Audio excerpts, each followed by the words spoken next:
all of their trainees, students, friends, associates, colleagues.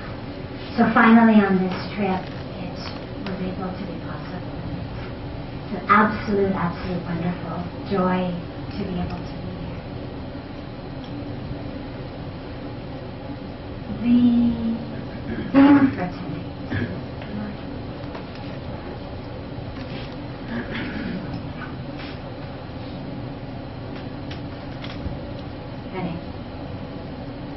Then I can turn my head a little bit. The theme for tonight is renew and rejoice, and the inner freedom and inner independence that we all have and how to find it. What is it within us that needs to be renewed?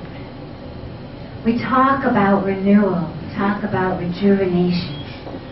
What is it within us that needs to be renewed? It's certainly not our bodies.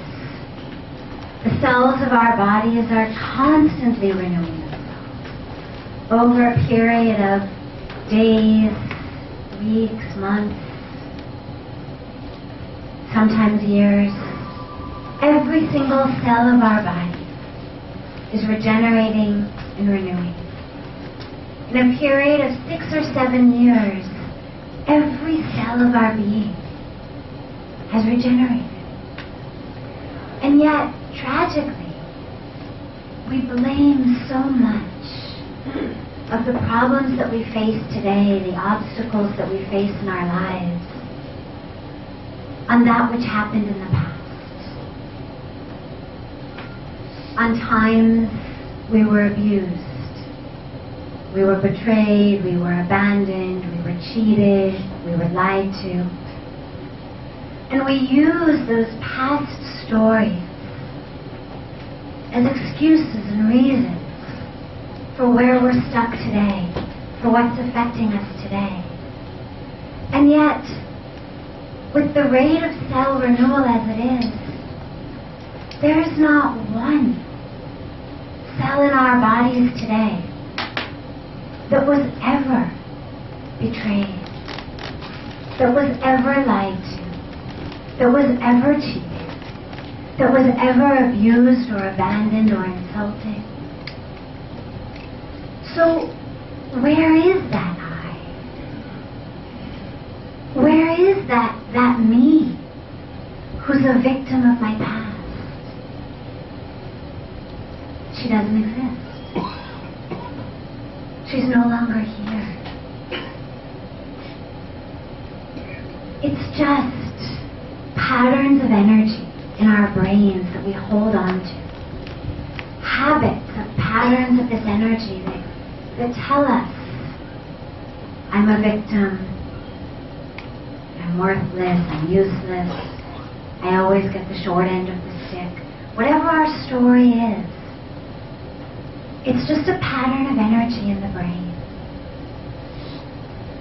And the question then becomes, well, can the brain be changed? Can the brain be renewed? 15 years ago, 18 years ago, when I began my PhD in neurology, they believed that the brain couldn't be changed. That once it had myelinized in late adolescence, we were through. All that was left to us later on were medicines or operations or a lifetime of dealing with depression, anxiety, whatever. And yet, in the last 15, 20 years, research has shown that it's the exact opposite. The brain is constantly changing itself.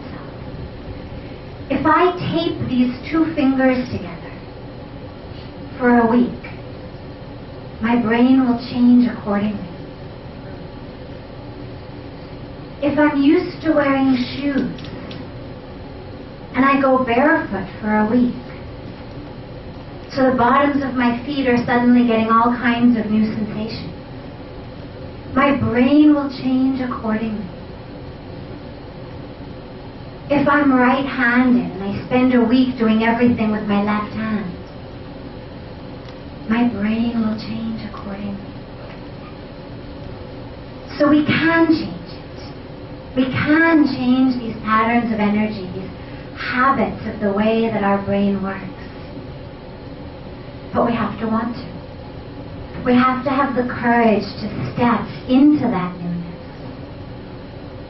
There's a wonderful story of an office company in which one day all of the employees of the company show up at their desks to find a memo that says, the person who was hindering your progress in this company has passed away.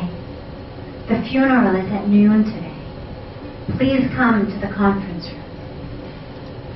So everybody sees the memo, of course not realizing that everyone else has gotten the same memo, and is filled with first sadness that one of their co-workers has passed away, and then with a slight relief that, well, it's really sad that he or she died, but glad to know that whoever it is that was hindering my progress is no longer here.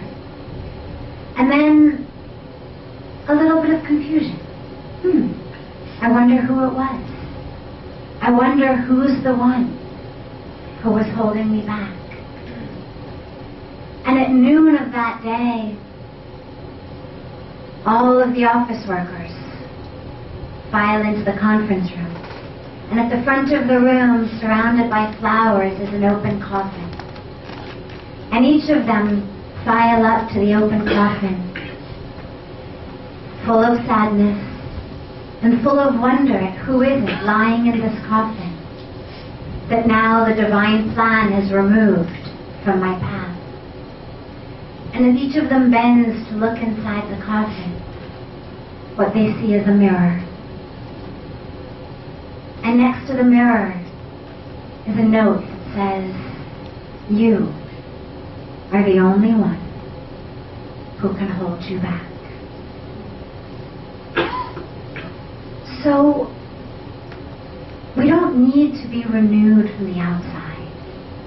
It's certainly nice to have hot oil rubbed onto our limbs and massaged and wrapped up in mud or all kinds of, spa treatments. It feels good. But that's not what renews us. We don't need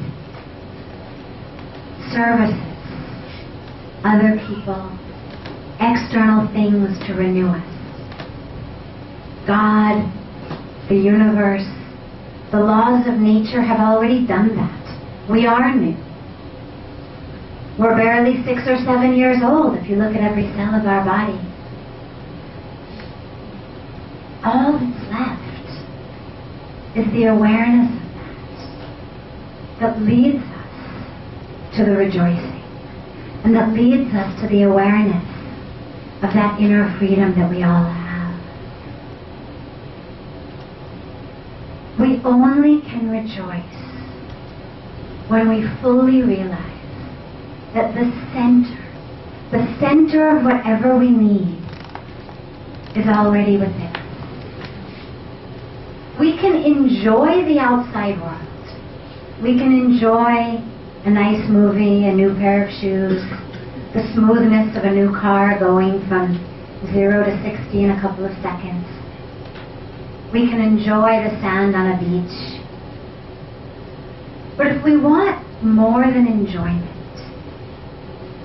if we want real joy, if we want to be able to rejoice truly, deeply, it has to come from within.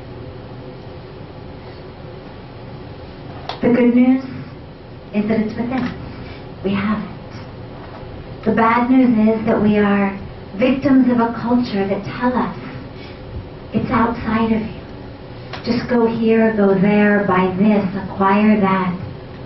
And then you'll be happy. Then you'll be peaceful. Look at our advertising. If I want to sell, for example, soap, what does soap do? It cleans us. So an honest advertisement for soap would say, this brand of soap cleans you better than that brand of soap. But they never say that. Instead, we have a beautiful woman, and she's singing in the shower as she lathers up in the morning. Her husband, equally beautiful, walks into the bathroom, and he's also singing. And after their shower, they walk out, and miraculously their child has already gotten himself out of bed, bathed, dressed, eaten his Wheaties, finished his homework, and is standing by the front door, lunchbox in hand, smile on his face, ready to go to school. We're not selling soap. We're selling happiness. We're selling joy. We're selling peace.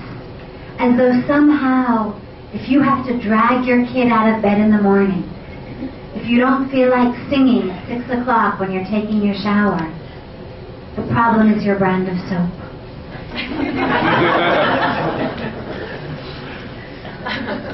We laugh, and yet advertising is $1 billion industry.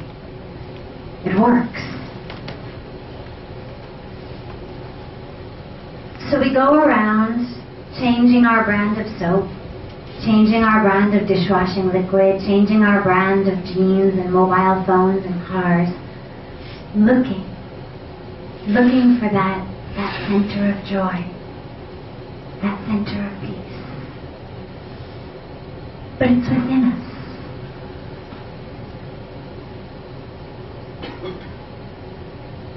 The self, the divine self, the true self, is looking to expand.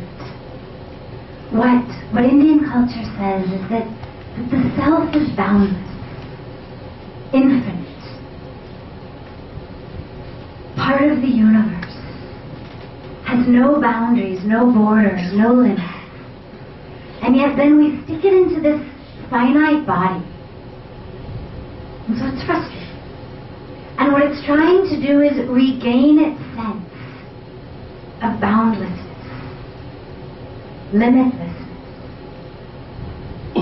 Look at all of the words that we use to describe deep joy, bliss, deep love. We use words like swimming, melting, sinking, merging. We talk about bathing in oceans and volcanoes. They're words of expansion, words of breaking free from the limitness, the finiteness of our existence. And yet, tragically, unconsciously, we go about trying to find that in our lives by thinking, well, if I just stick enough on top of it, if I purchase enough, if I get enough degrees and titles and possessions, if I somehow can make myself bigger in that way, then I'm expanding. And yet it doesn't work like that. And the tragedy is then we end up suffocating ourselves. So we become more and more frustrated. And yet, the good news is that everything we need, everything we're looking for, is within us, is already there. That source of joy and peace and divinity is already there.